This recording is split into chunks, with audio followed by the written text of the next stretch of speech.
everyone. Myself Jagdish Makhar, Mechanical Engineering Department, Dr. Subhas Technical Campus, Junagadh. Industrial engineering સબ્જેક્ટની અંદર આપણે introduction જોઈ રહ્યા છીએ કે જેની અંદર આપણે આગળના લેક્ચરમાં રોલ ઓફ ઇન્ડસ્ટ્રીયલ એન્જિનિયરિંગ ના થોડા એરિયાઝ જોયા હતા. આજે એ જ એરિયાઝને આગળ એક્સટેન્ડ કરીશું અને ઇન્ડસ્ટ્રીયલ એન્જિનિયરિંગની અંદર જે ટેકનિક્સ છે તે ટેકનિક્સ વિશે થોડી માહિતી આપણે લઈશું. મેઝરમેન્ટ એન્ડ ઇમ્પ્રુવમેન્ટ ખૂબ જ ઇમ્પોર્ટન્ટ પોઈન્ટ છે આ પણ. Resolve quality related issues in all aspects of the business. એટલે quality in the sense of product અને quality in the sense of service. કોઈ પણ બિઝનેસ છે તો એ પ્રોડક્ટની અથવા તો સર્વિસની ક્વોલિટી ઉપર જ આધાર રાખતો હોય છે. તો ક્વોલિટીને રિલેટેડ કોઈ પણ ઇશ્યુઝ હોય તે સોલ્વ કરવાનું કામ છે એ ક્વોલિટી ડિપાર્ટમેન્ટનું અથવા તો એનું કાર્ય થશે. Work with design and production teams and outsource manufacturers two ensure product quality is maintain during the design and production ફેઝિસ.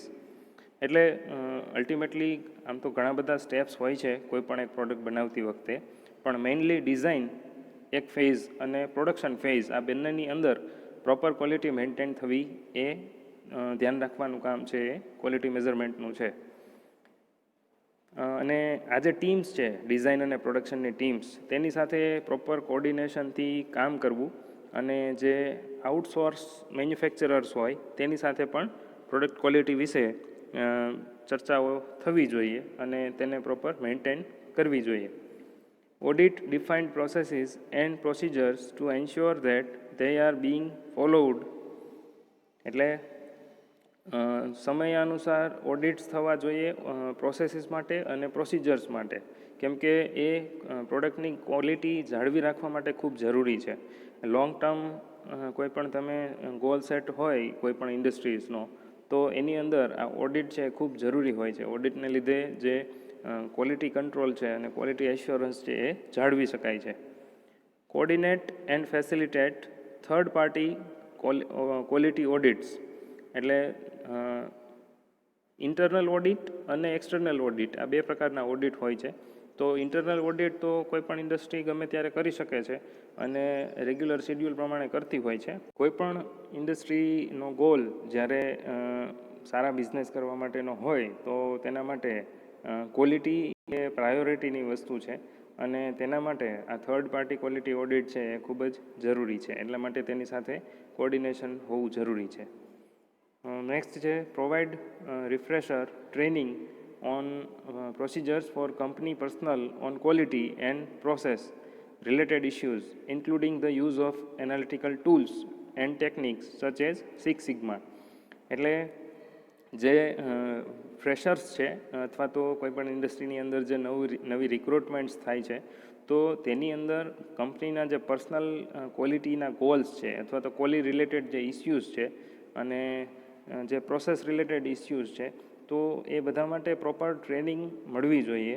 અને એ ટ્રેનિંગને લીધે એ ટ્રેનિંગની અંદર નવી જે એનાલિટિકલ ટૂલ્સ અને ટેકનિક્સ છે જેવી કે સિક્સ સિગ્મા તેનો અભ્યાસ થાય તો સારી રીતે ક્વોલિટી મેઝરમેન્ટ અને ઇમ્પ્રુવમેન્ટ છે એ થઈ શકે. Manage and resolve issues with incoming material through the receiving process. એટલે કે કોઈપણ રો મટીરિયલ છે જ્યારે ઇન્ડસ્ટ્રીની અંદર આવશે તો એ રિસીવિંગ કરતી વખતે જ તેનું જો પ્રોપર ઇન્સ્પેક્શન કરવામાં આવે અને ત્યાંથી જ જો એ રો મટીરિયલને તેના ક્વોલિટીના આધારે સેગ્રિગેટ કરવામાં આવે તો પ્રોપર ક્વોલિટી મેન્ટેનન્સ અને મેઝરમેન્ટ થઈ શકે છે. ત્યાર પછી programme management. Develop proposal for new programmes. એટલે કે નવા પ્રોગ્રામ્સ માટે એ નવા પ્રપોઝલ્સ છે એ તૈયાર કરે છે. Manage programme project teams to ensure programme stays on schedule on budget and meets performance expectations. એટલે કે કોઈપણ પ્રોગ્રામ અથવા તો પ્રોજેક્ટની ટીમ એવી રીતે તૈયાર કરે છે અને તેને મેનેજ કરે છે કે જેથી કરીને એ પ્રોગ્રામ શિડ્યુલ પ્રમાણે કમ્પ્લીટ થાય, બજેટમાં પૂરું થાય. એ પણ એક ખૂબ અગત્યનું પાસું છે કે ટાઈમ પર કોઈ પણ પ્રોગ્રામ અથવા પ્રોજેક્ટ પૂરો થવો બજેટની અંદર પૂરો થવો અને જે એક્સપેક્ટેશન છે એ પ્રમાણે પરફોર્મન્સ પણ એનું આપણને મળે. આ ખૂબ જ અગત્યનું છે. ત્યાર પછી coordinate a matrix of team member across departments within an organization to ensure completion of project task. એટલે જે ટીમ મેમ્બર્સ છે અલગ અલગ ડિપાર્ટમેન્ટમાંથી કોઈ જે સભ્યો લેવામાં આવેલા છે તો તેનું એવી રીતે કોઓર્ડિનેશન હોવું જોઈએ કે જેથી કરીને જે પ્રોજેક્ટ છે એ પ્રોજેક્ટનું કમ્પ્લીશન છે એ પ્રોપર વેમાં થઈ શકે અને જે તે ઓર્ગેનાઇઝેશન અથવા તો ઇન્ડસ્ટ્રીના જે ગોલ્સ છે તેને અચીવ કરી શકે. ત્યાર પછી એર્ગોનોમિક્સ ઓર હ્યુમન ફેક્ટર્સ. મિત્રો, એર્ગોનોમિક્સની અંદર હ્યુમન ફિઝિકલ મૂવમેન્ટની ને રિલેટેડ ટોપિક છે. Ensure human factors engineering is યુટિલાઇઝડ in new product design. એટલે કે જે માણસની મૂવમેન્ટ છે એને લગતા જે ફિઝિકલ મૂવમેન્ટ્સનું એક એન્જિનિયરિંગ છે કે જે નવી પ્રોડક્ટ ડિઝાઇન કરતી વખતે ધ્યાનમાં લેવું જોઈએ. Ensure human factors engineering discipline are utilized in production setup and configuration. એટલે કે નવા પ્રોડક્શન સેટઅપ કરતા હો અથવા તો એનું કન્ફિગ્યુરેશન વિચારતા હોઈએ તો ત્યારે હ્યુમન ફેક્ટર એન્જિનિયરિંગને ધ્યાનમાં લેવી જોઈએ.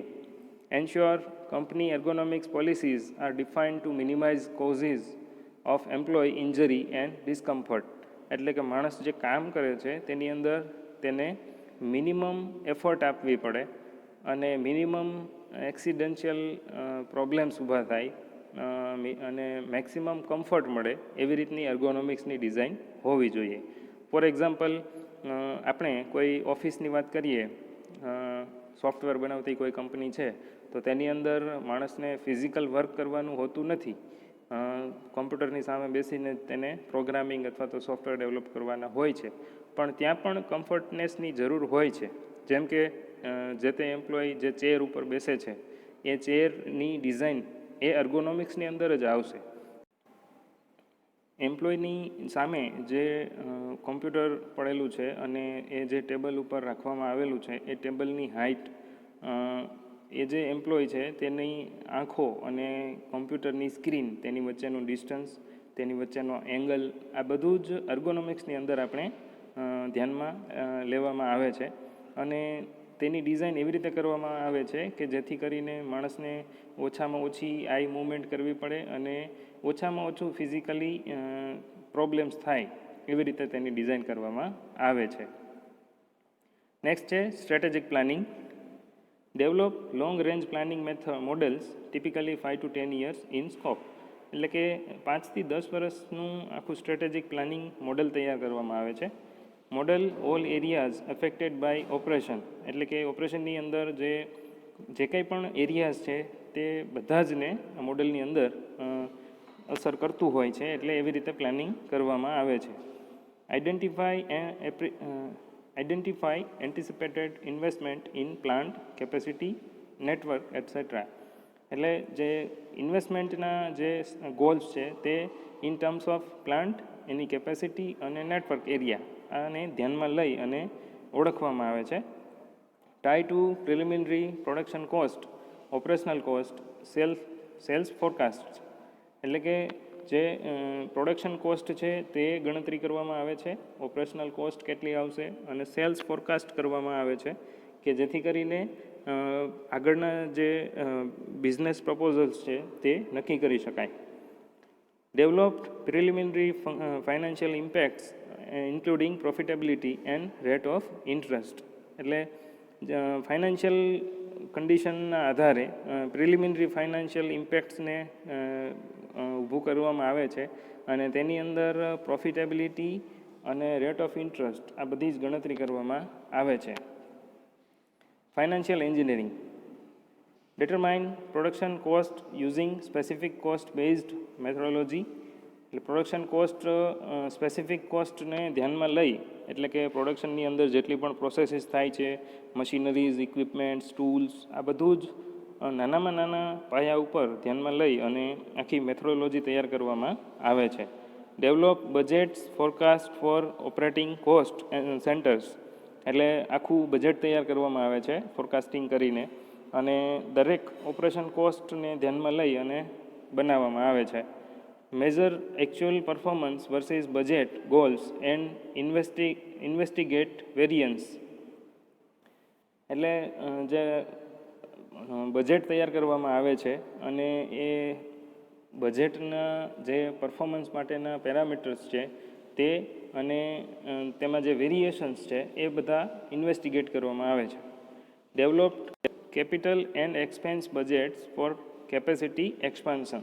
એટલે કે જે તે ઇન્ડસ્ટ્રીની જે કેપેસિટી છે તે વધારવા માટે થઈ અને કેપિટલ ઊભું કરવામાં આવે છે અને જે એક્સ્ટ્રા બજેટ એ તૈયાર કરવામાં આવે છે કે જેથી કરીને જે તે કંપનીનું એક્સપાન્શન છે એ કરી શકાય.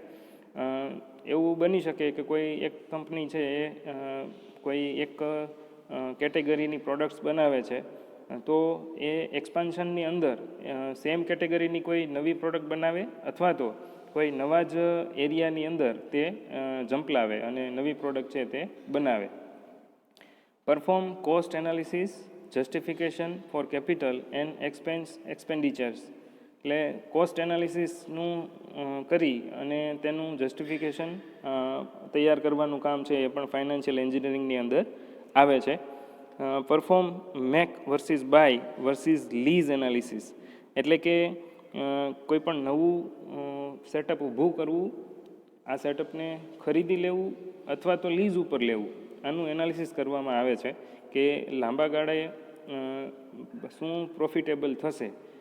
કોઈ પણ ઇન્ડસ્ટ્રીઝ છે એ પોતાની કોઈ જો તૈયાર ઇન્ડસ્ટ્રી મળતી હોય કે જેથી કરીને તે આખી ઇન્ડસ્ટ્રી ખરીદી અને પોતાનું મેન્યુફેક્ચરિંગ અથવા તો પ્રોડક્ટ છે એ બનાવવાનું ચાલુ રાખે, અથવા તો સાવ નવી જ ઇન્ડસ્ટ્રી બનાવે, લેન્ડ એક્વાયર કરે, ત્યાર પછી એ લેન્ડ ઉપર લેઆઉટ સેટ કરે અને બિલ્ડિંગ્સ અથવા તો સ્ટ્રક્ચર વર્કશોપ ઊભું કરે. તો ટૂંકમાં આ બધું જ જે કાર્ય છે એ ફાઇનાન્શિયલ એન્જિનિયરિંગની અંદર આવશે. હવે ત્યાર પછીનો આપણો જે પોઈન્ટ્સ છે તે છે ઇન્ડસ્ટ્રીયલ એન્જિનિયરિંગનું કાર્યક્ષેત્ર અને તેની અલગ અલગ ફિલ્ડની અંદર ઉપયોગિતા. એટલે ઇન્ડસ્ટ્રી વાઇઝ આપણે વારાફરતી જોઈએ તો એરોસ્પેસ અને એરલાઇન્સ આની અંદર ખૂબ જ સારી રીતે આપણે મેન મશીન અને બીજી જે રિસોર્સિસ છે તેનો પ્રોપર યુટિલાઇઝેશન કરી શકીએ છીએ. ત્યાર પછી બીજું સેક્ટર છે એલ્યુમિનિયમ એન્ડ સ્ટીલ ઇન્ડસ્ટ્રીઝ. ત્યાર પછી બેન્કિંગ ફિલ્ડ, સિરામિક ઇન્ડસ્ટ્રીઝ. ત્યાર પછી કન્સ્ટ્રક્શન ફિલ્ડ્સ, કન્સલ્ટિંગ એજન્સીઝ.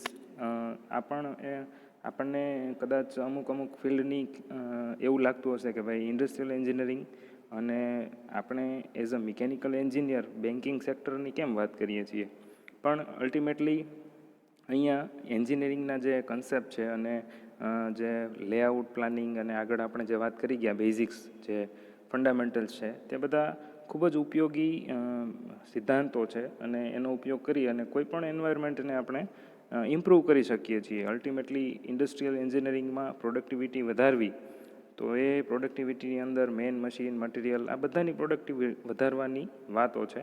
તો એટલા માટે બધા જ સેક્ટરની અંદર ઇન્ડસ્ટ્રીયલ એન્જિનિયરિંગ છે એ ઉપયોગી છે. ત્યાર પછી ઇલેક્ટ્રોનિક્સ એસેમ્બલી જે યુનિટ્સ હોય છે તેની અંદર પણ ઇમ્પ્લિમેન્ટ કરી શકાય છે. એનર્જી સેક્ટર, ત્યાર પછી એન્ટરટેનમેન્ટ સેક્ટર. આપણને એન્ટરટેનમેન્ટ સેક્ટર છે એ અલ્ટિમેટલી આમ બીજા કોઈ સબ્જેક્ટ પોઈન્ટ ઓફ વ્યૂથી આપણે ધ્યાનમાં ના લેતા હોઈએ, પણ મેનેજમેન્ટ સાઈડના જે કોઈ સબ્જેક્ટ્સ હોય તેની અંદર તેને આવરી શકાય. ત્યાર પછી ઇન્સ્યોરન્સ કંપનીઝ એ પણ આનો ઉપયોગ કરી શકે. ત્યાર પછી material testing utilities, medical services, એટલે કે જે મેડિકલ સર્વિસીસ આપતી હોય એવી ઇન્ડસ્ટ્રી, એ સિવાય કોઈ હોસ્પિટલ્સ હોય કે જેનું ખૂબ મોટું નેટવર્ક હોય તો એ પણ ઇન્ડસ્ટ્રીયલ એન્જિનિયરિંગના જે કન્સેપ્ટ છે તેને ઇમ્પ્લિમેન્ટ કરી શકે. ત્યાર પછી military, mining industries, oil and gas industries, plastics and forming industries, retail market, એની અંદર પણ આ જ વસ્તુ છે તે યુઝફુલ છે. શિપ બિલ્ડિંગ્સ, ટ્રાન્સપોર્ટેશન વગેરે વગેરે. શિપ બિલ્ડિંગ એ પણ એક ખૂબ મોટું ફિલ્ડ છે એઝ અ મિકેનિકલ એન્જિનિયર આપણને તેના વિશે પણ ખબર હોવી જોઈએ. જનરલી આપણે મરીન એન્જિનિયરિંગ વિશે સાંભળ્યા હોઈએ. મરીન એન્જિનિયરિંગ છે એ પણ આપણી જ એક પેટા બ્રાન્ચ છે એવું કહી શકાય. અને ટ્રાન્સપોર્ટેશન પણ એક બહુ લોજિસ્ટિક્સ જેને આપણે કહીએ છીએ રો મટીરિયલની અને બીજી બધી જે યુટિલિટીઝ છે સામાનની હેરફેર કરવી એ પણ ઇન્ડસ્ટ્રીયલ એન્જિનિયરિંગનો ઉપયોગ કરી અને સારામાં સારી રીતે પોતાના રિસોર્સિસનો ઉપયોગ કરી શકે છે. ત્યાર પછીનો જે પોઈન્ટ છે તે છે some techniques utilize by industrial engineering અથવા તો ઇન્ડસ્ટ્રીયલ એન્જિનિયર્સ. તેની અંદર અત્યારે બ્રીફલી જોઈ લઈએ આપણે બધી ટેકનિક્સ અને એને આગળ આપણા જે કોર્સની અંદર અમુક ટેકનિક્સ આવરી લેવામાં આવેલી છે તે આપણે ડિટેલમાં જોઈશું.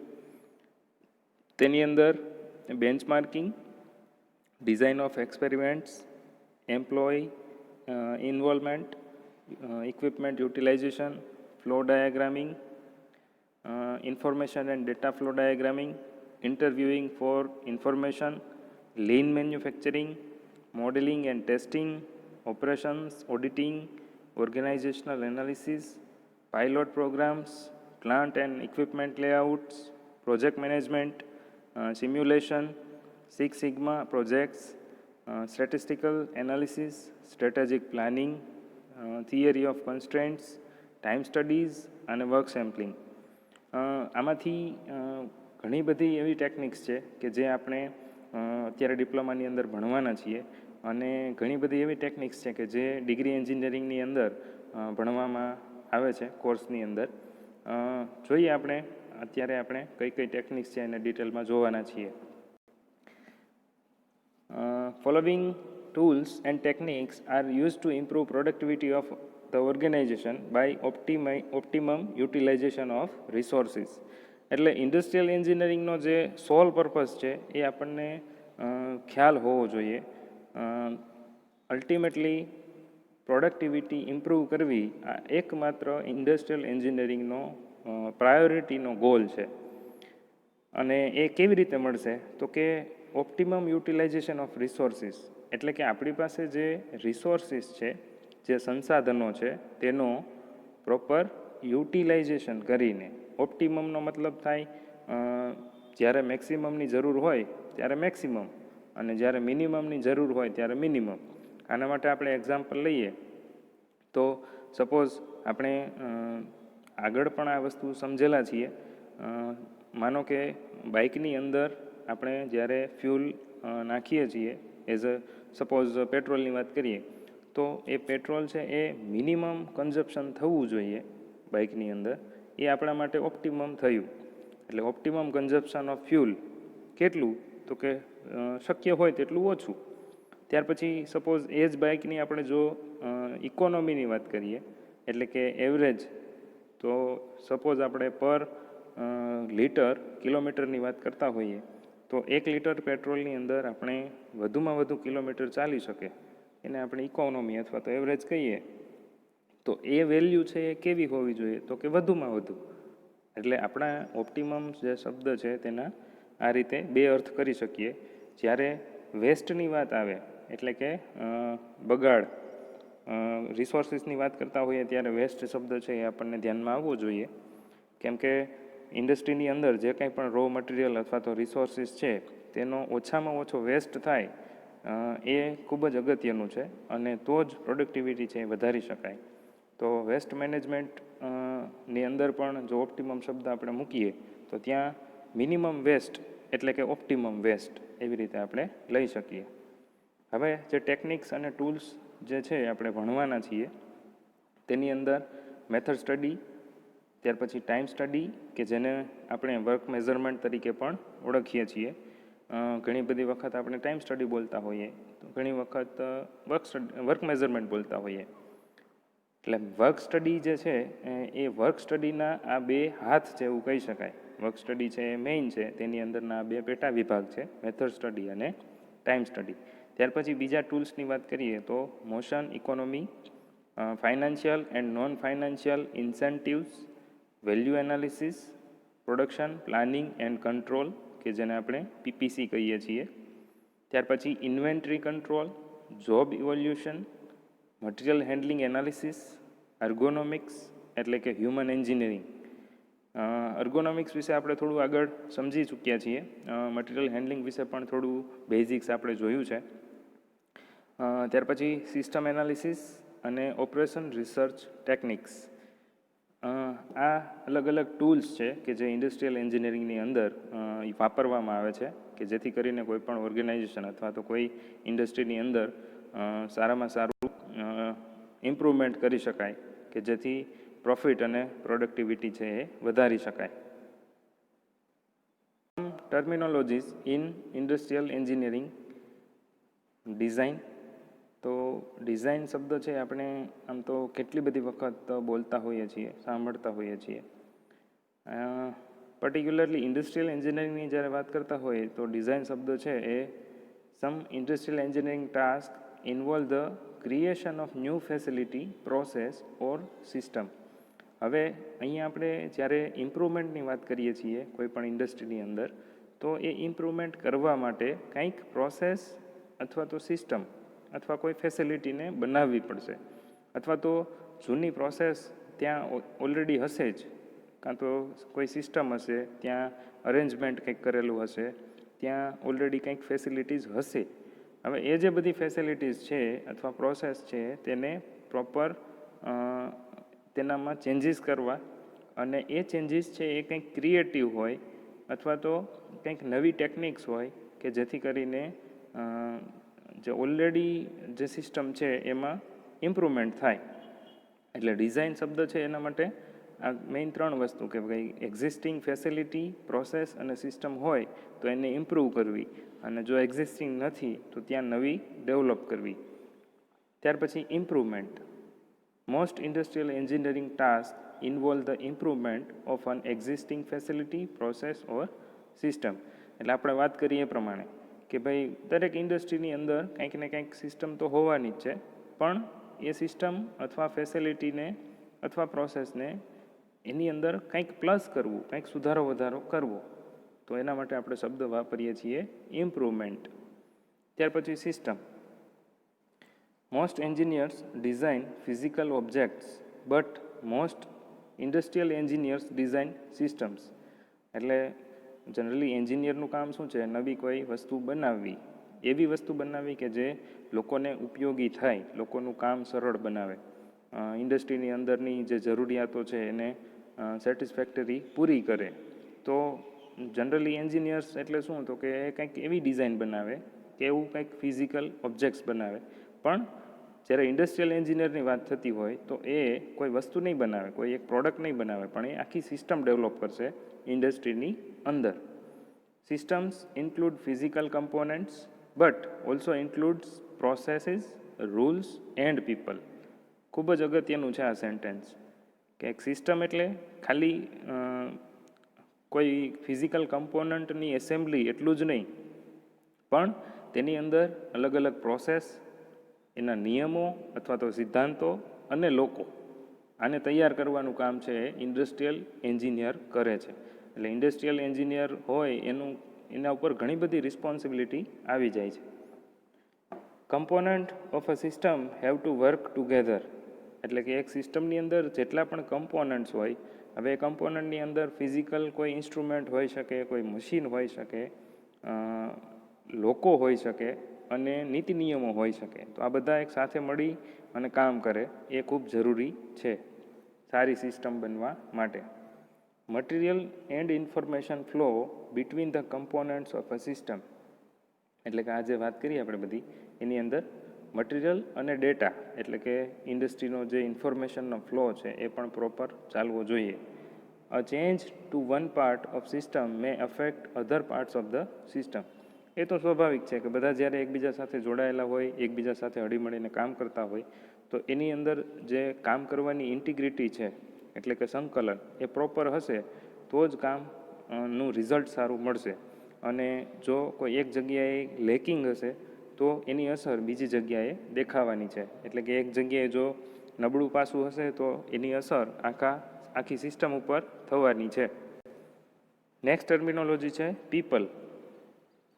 Among all types of engineers, industrial engineers think the most about people. એટલે આપણે આગળ વાત કરીને એમ કે એની અંદર જે એમ્પ્લોઈઝ છે અથવા વર્કર છે અથવા લેબર છે, સુપરવાઇઝર છે, મેનેજર છે, આ બધા લોકો વિશે ઇન્ડસ્ટ્રીયલ એન્જિનિયર વિચારશે. કેમ કે એને એકબીજાને જોડી રાખવાના છે, એકબીજા પાસેથી સારામાં સારું કામ લેવાનું છે એટલા માટે. Machines. An industrial engineer must select the appropriate machines including computers. એટલે જ્યારે આ બધી સિસ્ટમને એ બનાવતો હશે ઇન્ડસ્ટ્રીયલ એન્જિનિયર, ત્યારે એ પ્રોપર મશીન સિલેક્ટ કરવું અને મશીનની અંદર કમ્પ્યુટર પણ આવી જાય એવી સિસ્ટમની જરૂર હોય, જેવી સિસ્ટમની જરૂર હોય એ પ્રમાણે તે સેટઅપ બનવું આખું ઊભું કરે છે. નેક્સ્ટ છે information. Data can be used for immediate decision making and can be analyse to make improvements to the system. એટલે કોઈ પણ સિસ્ટમ આપણે જે આગળ વાત કરી ચૂક્યા કે ભાઈ જૂની હોય તો એમાં ફેરફાર કરવાના, અને જો નવું જ આખું હોય તો એમાં નવી સિસ્ટમ બેસાડવી. તો કોઈ પણ કામ અથવા કોઈ પણ ઇમ્પ્રુવમેન્ટ એ હંમેશા હિસ્ટ્રી માગે.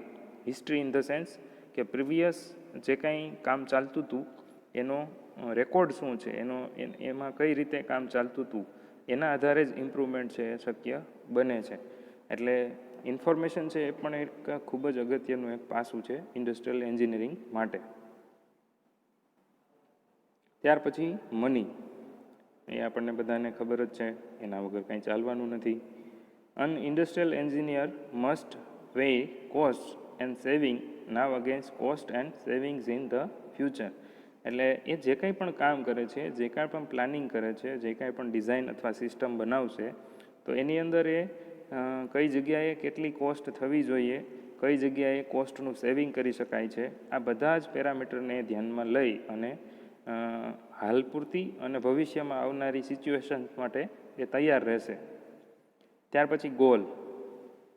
Every design system exist for some purpose. એટલે કોઈ પણ વસ્તુ છે, કોઈ પણ ડિઝાઇન, કોઈ પણ સિસ્ટમ બને છે તો એની પાછળ કંઈક પર્પઝ હશે જ કે જેને આપણે ગોલ કહી શકીએ. અને એ આપણા દરેકના લાઈફની અંદર ગોલ હોવો જોઈએ એવું આપણે માનીએ છીએ. તો ઇન્ડસ્ટ્રીયલ એન્જિનિયરિંગ સબ્જેક્ટ છે એના માટે, અને ખાસ કરીને ઇન્ડસ્ટ્રીયલ એન્જિનિયર એના માટે પણ કંઈક ગોલ હોય છે, અને એ ગોલ એક જ દિશામાં જતો હોય છે કે જે ઓવરઓલ ઓર્ગેનાઇઝેશન અથવા તો કંપનીની પ્રોડક્ટિવિટી વધારે. The industrial engineer must think about different ways to accomplish that goal and select the best way.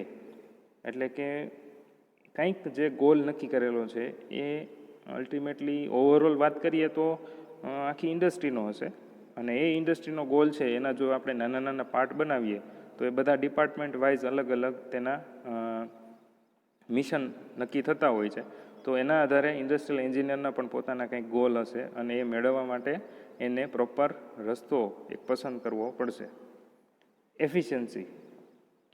Vote ever the goal of the system, the industrial engineer usually seeks to have the system achieve that goal quickly and with the least use of resources.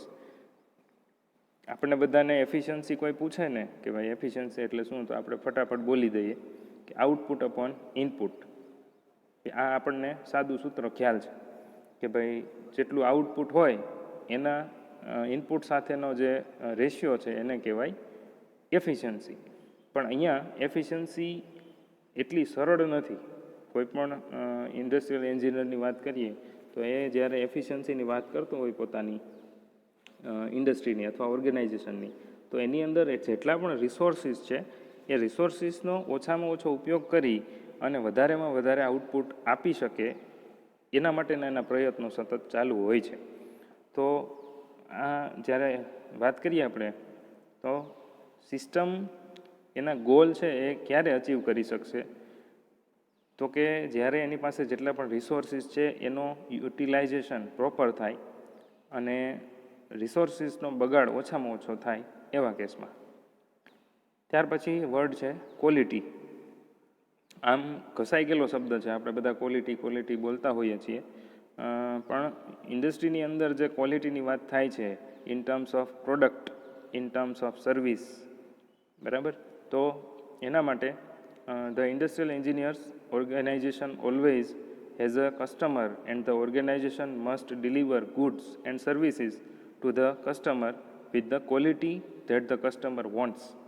એટલે ક્વોલિટીની વ્યાખ્યા દરેક વ્યક્તિ માટે અલગ અલગ હોઈ શકે, પણ એ ક્વોલિટીની વ્યાખ્યા સાચી ત્યારે જ ગણાય જ્યારે જે યુઝર છે, એટલે કે જે કસ્ટમર છે, એ કસ્ટમરની જે રિક્વાયરમેન્ટ હોય એ ફૂલફિલ થતી હોય, ત્યારે જ આપણે એવું કહી શકીએ કે ક્વોલિટી છે એ પ્રોપર છે.